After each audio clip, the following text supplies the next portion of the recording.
Vorrei presentarti la mia colonia di Polyrhachis dives. L'anno è il 2018.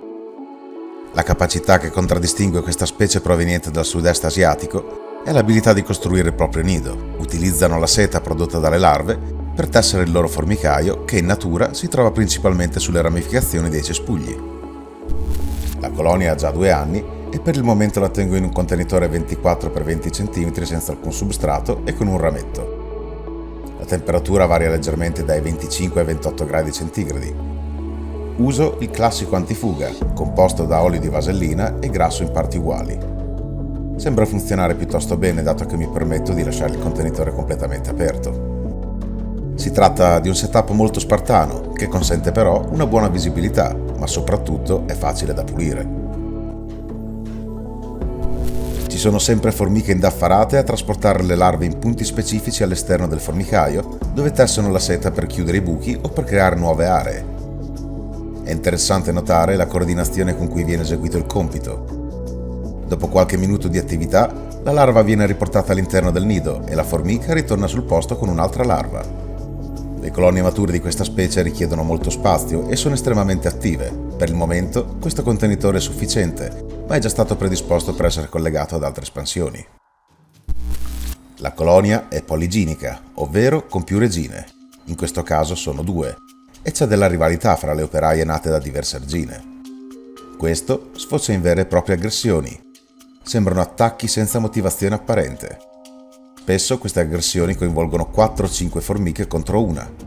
La lotta finisce sempre con la morte della formica bersaglio, che viene fatta a pezzi e portata nella discarica insieme ai rifiuti.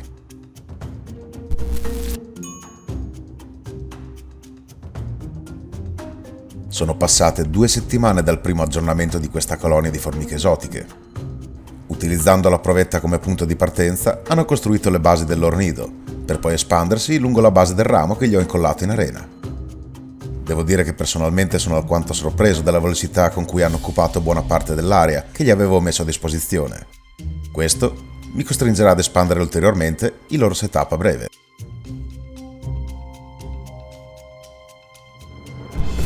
Già in pochi giorni è possibile rendersi conto dei progressi della costruzione.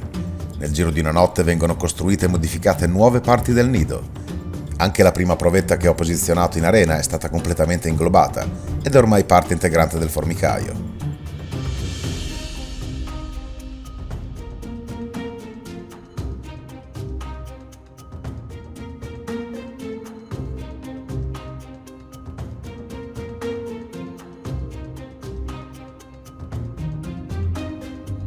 Trovo molto affascinante il modo in cui la formica e la larva lavorano in perfetta coordinazione, ma soprattutto trovo incredibile come le operaie riescono a mettersi d'accordo su come e dove costruire.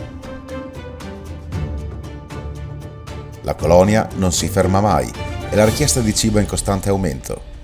Qualsiasi tipo di alimento fornisco viene immediatamente circondato da decine di operaie, sia che si tratti di miele oppure di frutta o insetti.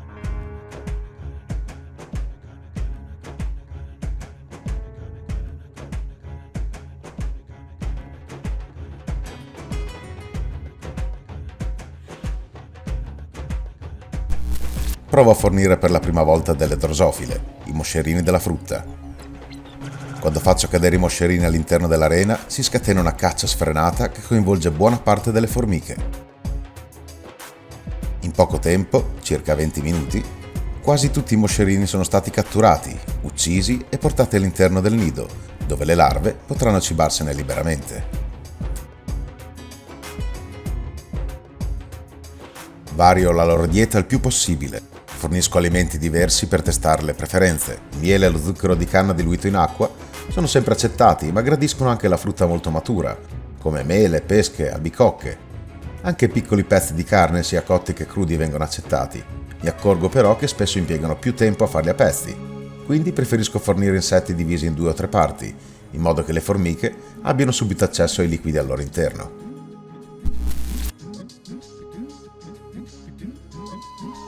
Le aggressioni tra operaie continuano e di tanto in tanto una delle formiche viene uccisa dalle sorelle. La formica bersaglio viene aggredita da diverse operaie contemporaneamente che la immobilizzano mentre viene smembrata. Dopodiché il cadavere viene portato alla discarica.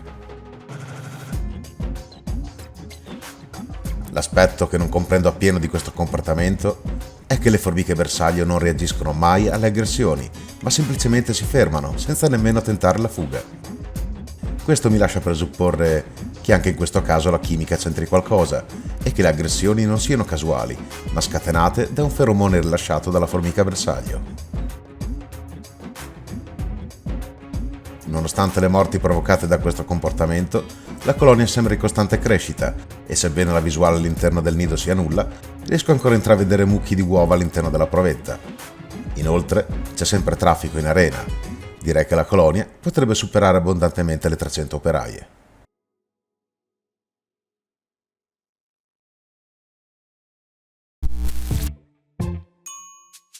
È passato un mese dall'ultimo aggiornamento di questa colonia.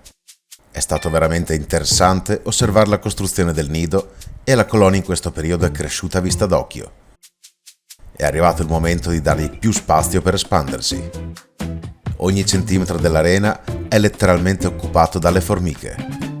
Sono sempre attive, affamate, alla continua ricerca di proteine e cibo in generale. Le porzioni che fornisco diventano sempre più abbondanti e di conseguenza anche i rifiuti che loro producono diventano sempre di più. Fino a qualche settimana fa non avevo alcun tipo di problema a pulire gli avanzi di cibo, ma ultimamente, con sempre più formiche presenti in arena, è un'operazione che richiede tempo. Ogni volta che mi avvicino, qualche formica si arrampica sulle pinze o sul pennello, impedendomi di raccogliere adeguatamente i rifiuti. Non posso rischiare un'invasione di acari o la formazione di muffe. La situazione sta diventando ingestibile. Le mie operazioni di pulizia attirano l'attenzione di decine di operaie che tentano in tutti i modi di arrampicarsi sulle mie mani. Di solito pulisco il setup 2 o 3 volte a settimana e prima di questa situazione bastavano pochissimi minuti di tempo per pulire tutto.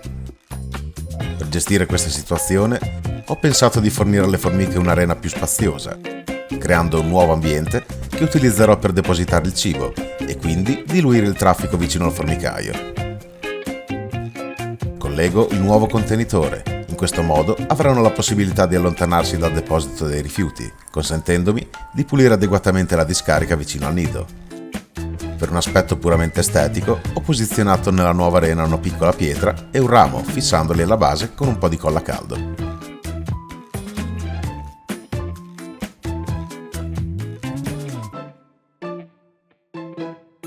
Dopo qualche ora dall'apertura dell'accesso, molte formiche si sono posizionate nei pressi del ramo. Sembra che lo abbiano immediatamente battezzato come punto di raccolta avanzato. Per incitare il maggior numero di formiche ad allontanarsi dal formicaio, ho fornito del cibo posizionandolo nel nuovo contenitore. Qualche mosca e blatta, entrambe rigorosamente d'allevamento, e qualche goccia di miele, hanno riscosso un ottimo successo attirando le formiche e facendole allontanare dal nido. Ora posso tranquillamente ripulire tutto e già che ci sono provvederò anche a ripristinare la provetta con l'acqua. Come mi aspettavo, nei giorni seguenti le formiche hanno spostato il punto di raccolta dei rifiuti lontano dal nido, in un angolo del nuovo contenitore, ma con perplessità mi accorgo che le formiche decedute sono sempre di più. Le aggressioni tra operaie diventano sempre più frequenti e non ho ancora informazioni certe per dare una risposta concreta al motivo di questo comportamento. Notando questo aumento degli episodi, potrei quasi dire che sono relazionati al numero delle formiche. Ogni giorno diverse operaie vengono fatte a pezzi dalle sorelle e la cosa mi lascia alquanto sorpreso dato che la popolazione sembra comunque in aumento. Le modalità di aggressione sono sempre le stesse. Inizialmente la formica viene bloccata e trascinata in giro anche per diverse ore, poi a un certo punto viene smembrata e abbandonata a terra ancora agonizzante.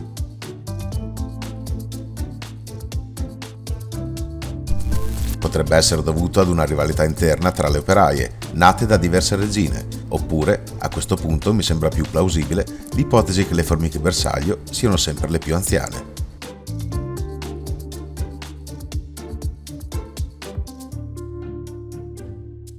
Mentre giravo il video, non mi aspettavo certamente di vedere un alato uscire dal nido. Probabilmente nato qualche giorno fa, il maschio si aggira in arena nei pressi del ramo e dopo una breve passeggiata rientra nel nido. Non immaginavo che la colonia fosse già al punto di prepararsi per i voli di accoppiamento. A questo punto spero di osservare anche qualche regina nelle prossime settimane. Tra le specie che sto allevando al momento, questa colonia è quella che richiede più spazio e maggiori attenzioni da parte mia. Sono formiche estremamente curiose e ho in mente qualche piccolo esperimento che posso fare con loro.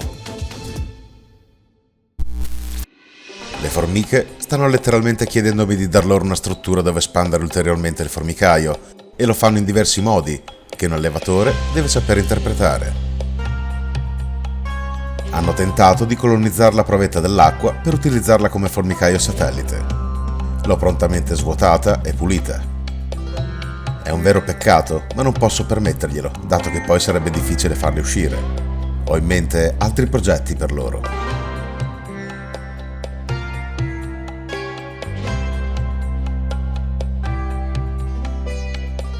Nonostante rimuova il contenitore del cibo giornalmente, nel giro di poche ore le formiche tentano di costruirci sopra. Come dicevo, richiedono qualche attenzione in più rispetto ad altre colonie, ma è questo, a mio parere, a renderle interessanti ed estremamente curiose. Osservandole mentre lavorano alla tessitura, potrei giurare che la formica guidi la larva con le antenne e da quello che vedo sembra essere un modo per stimolarla a produrre la seta o a compiere certi movimenti.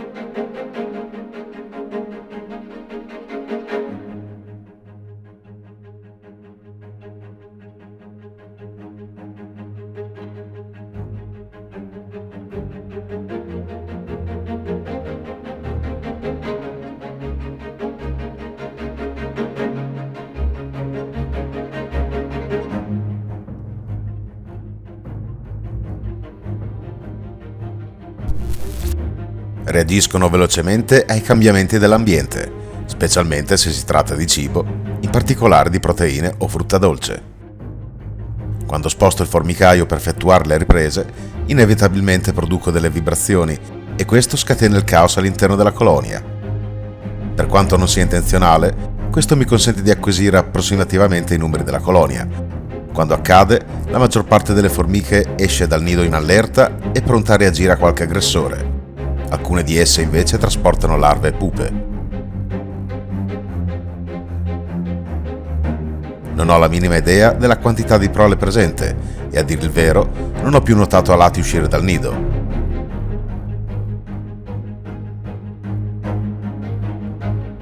Stimo a grandi linee una popolazione di circa 400 operaie.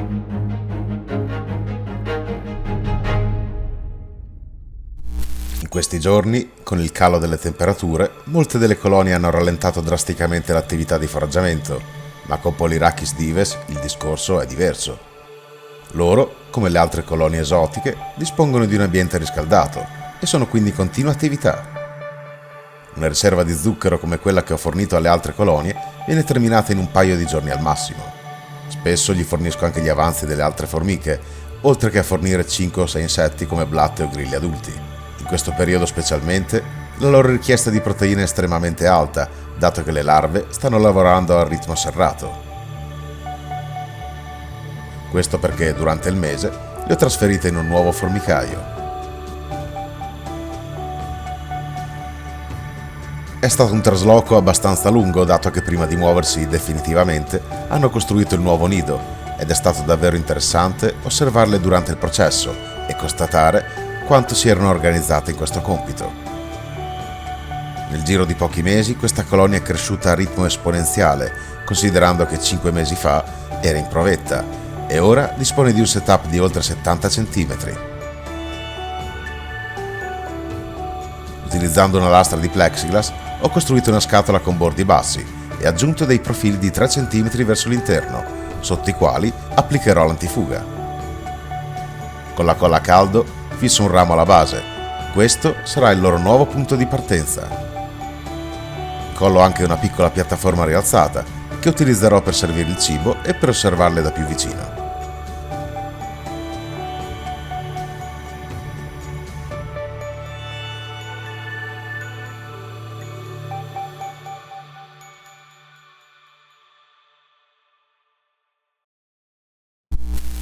Decido anche di collegare con dello spago il ramo con la piattaforma e spero che le formiche lo utilizzino come percorso. Nel caso in cui sarà di intralcio potrò sempre rimuoverlo. Prima di aprire il nuovo spazio alle formiche, posiziono su un piano stabile il formicaio sopra il tappetino riscaldante. Questo dovrebbe indurle a spostarsi velocemente. Aggiungo anche 2 provette d'acqua, estremamente importanti. Per sicurezza mi servirò anche di un piccolo igrometro che posiziona a contatto con la superficie riscaldata per avere un'idea di temperatura e umidità. A questo punto tutto è pronto e posso collegare il setup tramite un tubo flessibile per dare inizio al trasferimento.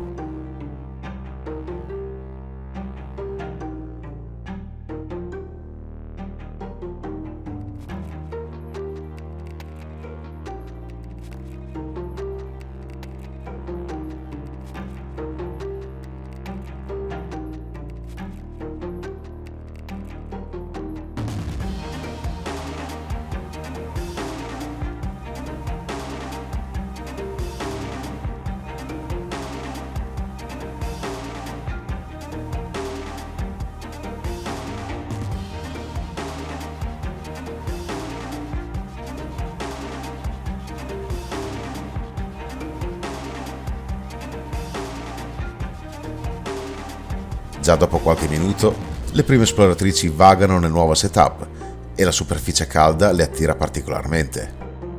Con una temperatura intorno a 28 gradi, questa è la situazione per diverse ore. Il messaggio si diffonde abbastanza rapidamente nella colonia e già la stessa notte il numero di operaie nel nuovo setup è aumentato vertiginosamente.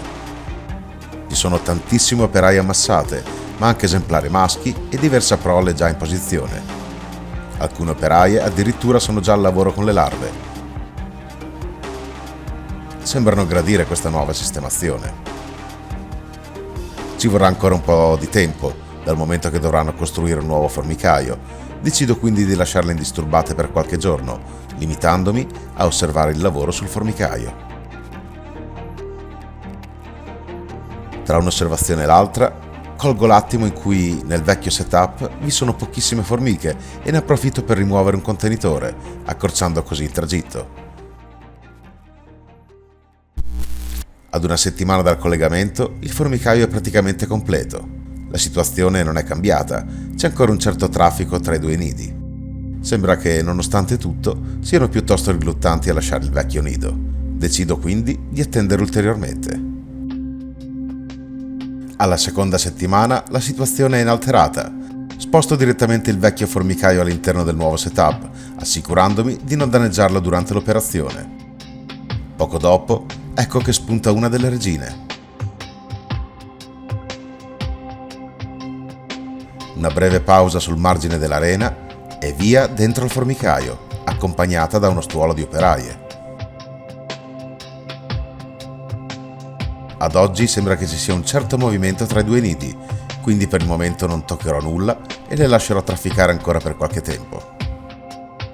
Questa colonia richiede sempre più attenzioni, ma allo stesso tempo diventa sempre più interessante prendersene cura e cercare di capire la sua natura. Provvedo a fornire cibo in quantità per sostenere l'espansione del formicaio e pulisco regolarmente l'arena rimuovendo quanti più rifiuti possibile. Una volta completato il trasferimento, rimuoverò il vecchio nido e cercherò di aprirlo per vedere come è fatto all'interno. Sono davvero curioso di osservare in che maniera hanno costruito le camere e le gallerie. Spero che questo nuovo setup sia sufficiente per almeno un anno. In ogni caso, potrò sempre aggiungere qualche ramo se necessario, oppure collegarlo ad altre arene. 2 particolari aspetti che riguardano questa specie li ho trattati nei seguenti video.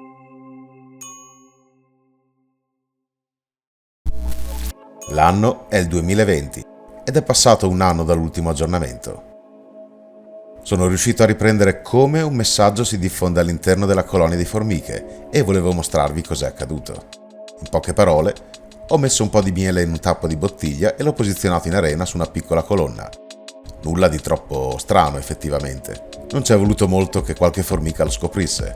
È passato un po' di tempo dall'ultima volta che ho fornito del miele. Ultimamente utilizzo delle gelatine.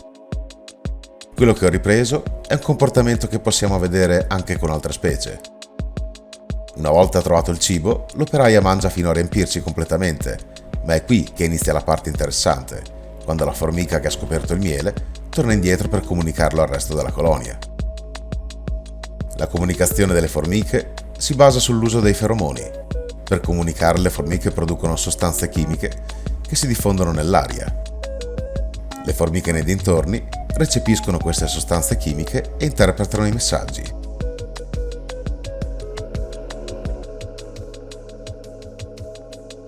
La formica che ha trovato il miele sta cercando di dire a tutte le altre che c'è del cibo che aspetta solo di essere mangiato. Alcune delle formiche vicine, dopo l'assaggio, le credono e continuano a diffondere il messaggio. È come un pettegolezzo. Il messaggio ritorna poi alla colonia e altre formiche curiose escono per controllare se i messaggi della presenza di cibo sono veri. Mi aspettavo, come di solito accade, di vedere centinaia di formiche lasciare il nido, correndo nella giusta direzione per divorare quel miele, ma guardandole meglio, sembra che alcune si siano riunite in piccoli gruppi, non facendo lo sforzo extra di salire sulla colonna e controllare di persona. Hanno preferito attendere che altre formiche verificassero.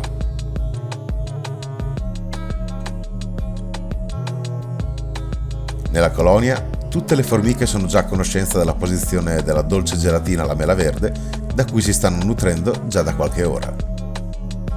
Inoltre, conoscono anche la posizione della blatta caduta dal cielo poche ore prima.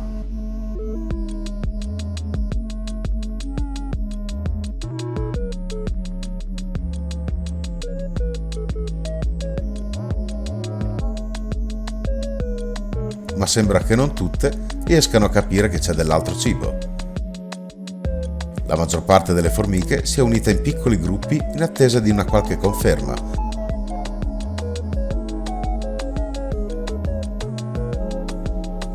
Mentre altre formiche invece sono salite e hanno trovato il miele.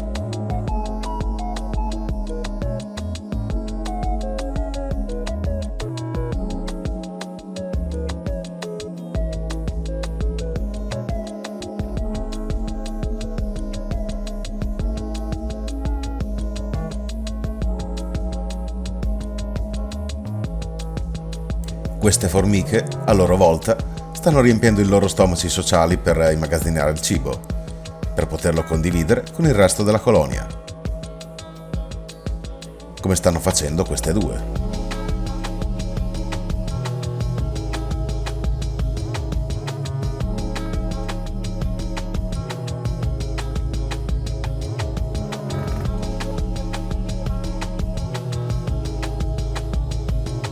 Per fortuna questo è stato abbastanza per convincere molto gradualmente tutte le altre formiche dubbiose che c'è davvero del miele, e ho visto come alcune hanno letteralmente chiesto più di un assaggio.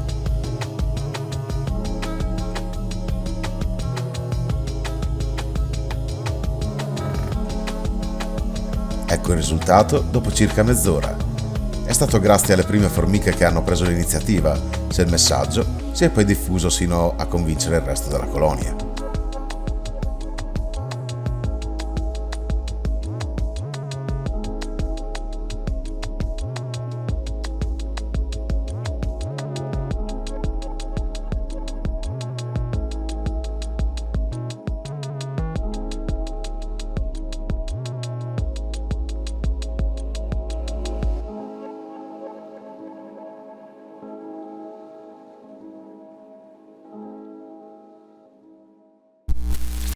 Ci sono volte in cui provo ad interagire con le formiche, soprattutto con quelle delle mie colonie più grandi.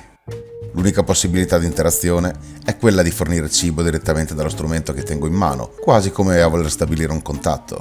Mi piace osservare come si comportano e comprendere il loro grado di fiducia o di timore nei confronti di questo mio gesto. La mia colonia di Polyrhachis dives cresce sempre più e sono cambiate un po' di cose dal loro ultimo aggiornamento sul canale che risale all'anno precedente. In quell'occasione ponevo un accento sul loro modo di comunicare, il modo in cui si scambiano informazioni e si coordinano nell'azione.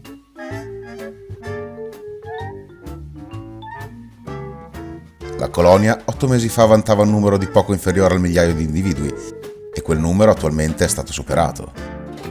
Questo è il loro nuovo setup, ma ne parleremo più dettagliatamente a breve.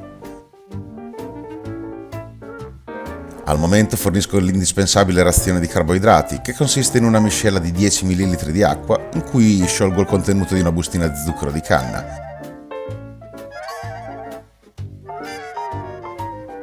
E ritornando un po' al discorso del precedente aggiornamento, dalle immagini si nota quanto sia complesso, ma allo stesso tempo veloce, il modo in cui esse si trasmettono il messaggio del ritrovamento di una fonte di cibo.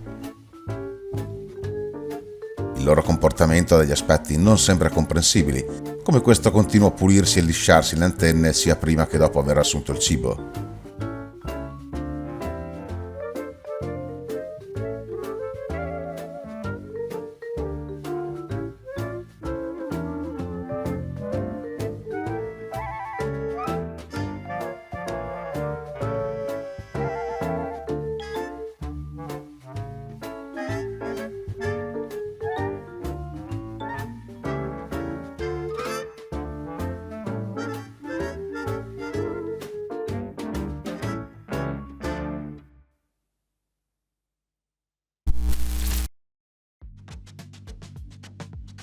Tante formiche creano inevitabilmente tanti rifiuti e sempre più mi è chiara la differenza nella gestione tra una piccola colonia, magari in provetta, ed una matura di queste dimensioni.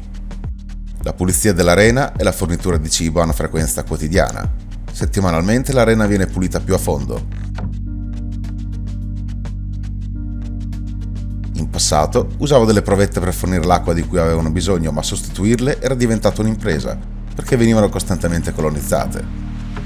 Così ho ripiegato su un beverino per uccelli con dentro alcune pietre per evitare gli affogamenti e la soluzione è risultata ottima. Ebbene, come dicevo, questo è il loro setup, un tronco contorto e cavo posto all'interno di un'arena di vetro. L'arena è di 80 x 40 cm ed è alta 7. Il tronco approssimativamente è lungo una quarantina di centimetri per 20 circa di larghezza.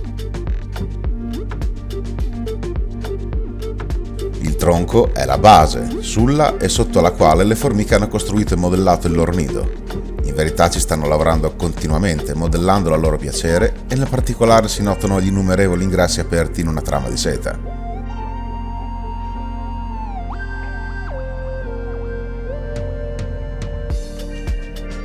Il tronco ha preso il posto delle 2 scatolette di acrilico, dentro le quali avevo messo del terriccio e delle cortecce come substrato per agevolare la tessitura del nido vero e proprio. Dopo il totale trasferimento della colonia nel tronco, ho finalmente l'opportunità di ammirare l'interno dei nidi. La particolarità di questi nidi è quella di essere fatti di seta. Al tatto ricorda molto la carta di riso, forse appena più ruvida.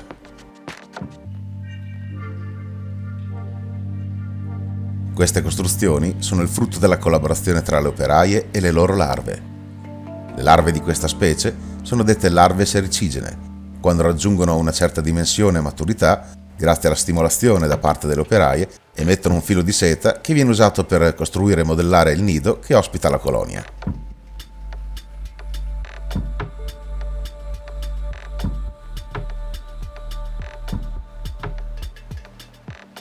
In principio, il colore della seta è bianco, ma col passare del tempo diventa color marroncino. Sul tronco, infatti, si possono notare le parti del nido appena costruite di colore diverso rispetto a quelle costruite da più tempo.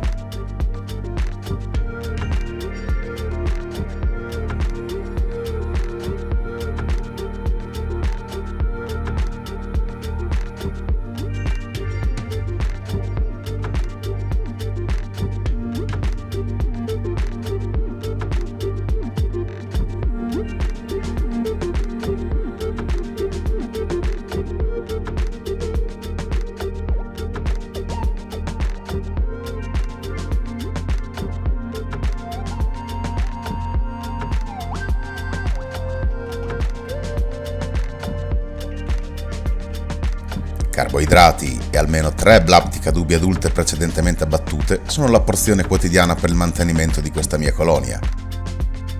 Diventa indispensabile allevare insetti da pasto per far fronte alle necessità di una colonia in forte crescita come questa.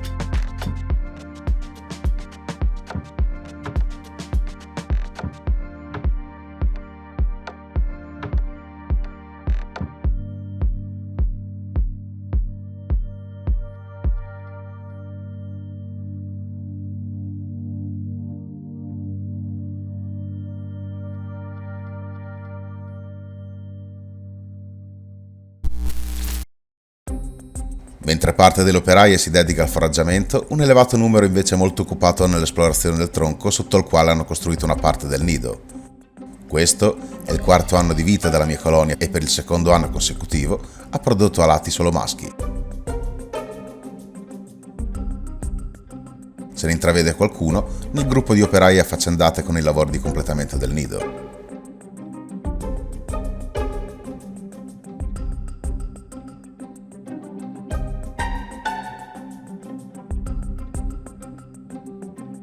Ogni incavo del legno sembra adatto ad essere trasformato in un angolo abitabile e questo nutrito gruppo di operai sembra discutere sull'andamento dei lavori. Alcune si limitano a stazionare e basta, o forse supervisionano i lavori facendo da sentinelle per eventuali pericoli. Altre sono alle prese con le larve, impiegate come parte attiva della costruzione. Strai ore ad osservarle. L'approntamento del nido è un evento che solitamente resta celato dalla nostra vista. In questo caso, non essendo un nido terricolo, tutto si svolge alla luce del sole. Sono davvero affascinato dalla loro armonia mentre svolgono il lavoro.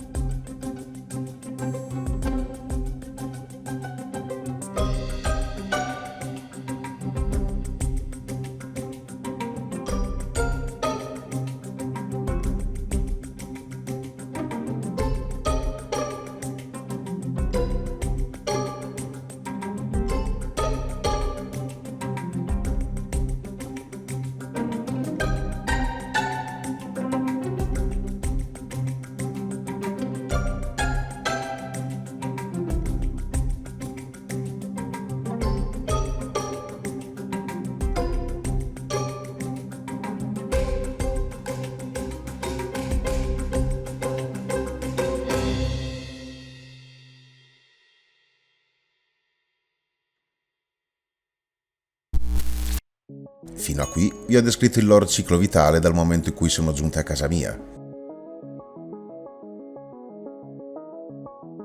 Ho cercato informazioni sulla durata di vita di una colonia di Polyrhachis. Da quello che ho letto, le colonie in natura e in cattività terminano la loro esistenza intorno ai 5-6 anni. La mia colonia, come potete intuire, è arrivata al quinto anno di vita e da 4 mesi a questa parte, con tristezza, sto assistendo al suo lento declino. Giorno dopo giorno inizio a notare sempre meno attività nel loro setup. Il solito via vai quotidiano ha iniziato a diminuire visibilmente, sempre meno operaie vagano in arena a cerca di cibo e ancora meno operaie lavorano con le larve dall'espansione del nido. In questi ultimi 2 mesi sono arrivate al punto che solo poche decine di formiche sono visibili in arena anche quando è il momento di nutrirle.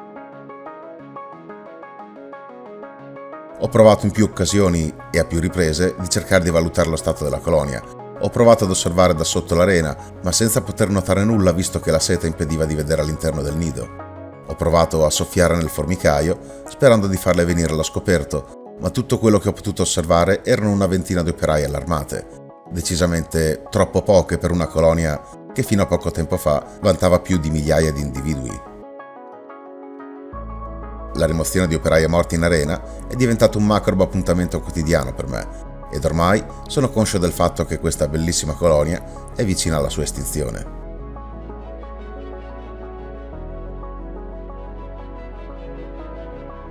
Alla fine, mosso dalla curiosità, ho deciso di sezionare il nido per valutare la situazione.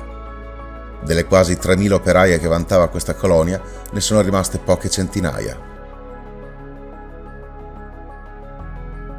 Provo a tagliare alcuni pezzi del nido per cercare di portare alla luce le parti più interne e cercare di individuare almeno una delle 2 regine.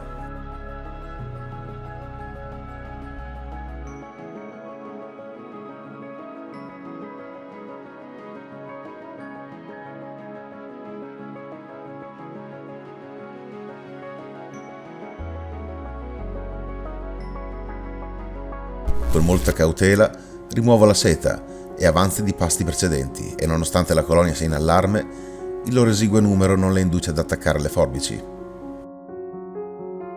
Mi sono preso cura di loro per 3 anni, nutrendole quasi quotidianamente, pulendole e osservandole. Nonostante io allevi formiche da tanto tempo, devo dire di non essermi ancora abituato a questo aspetto poco piacevole dell'hobby. Sicuramente anche molti di voi che già allevano hanno sviluppato un legame particolare con una colonia e saranno in grado di capire quanto possa essere difficile assistere a questi eventi senza poter fare nulla. La covata è quasi inesistente e le formiche sembrano rallentate nei loro movimenti. Sono davvero incerto. Non riesco a capire se si tratta di un inesorabile declino o di una reazione dovuta alle temperature molto alte, sopra i 30 gradi degli ultimi mesi, le quali potrebbero aver scatenato il fenomeno dell'estivazione, l'equivalente della diapausa, dovuta però alle alte temperature. Le perdite in questi mesi sono state innumerevoli e la colonia è visibilmente provata.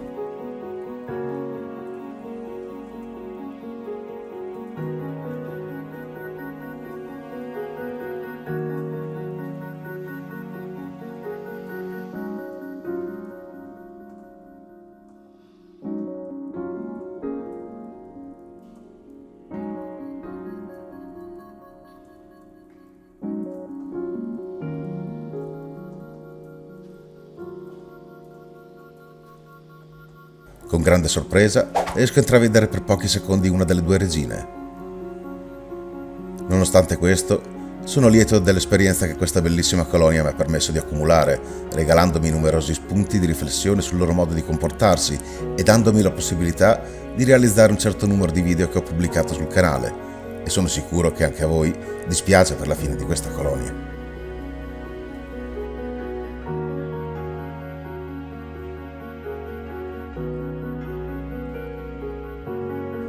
Se il video ti è piaciuto, lasciami il tuo like ed iscriviti al canale. Se hai qualche domanda, scrivimi qui nei commenti o iscriviti al nostro gruppo Facebook. Grazie per la visione e al prossimo video.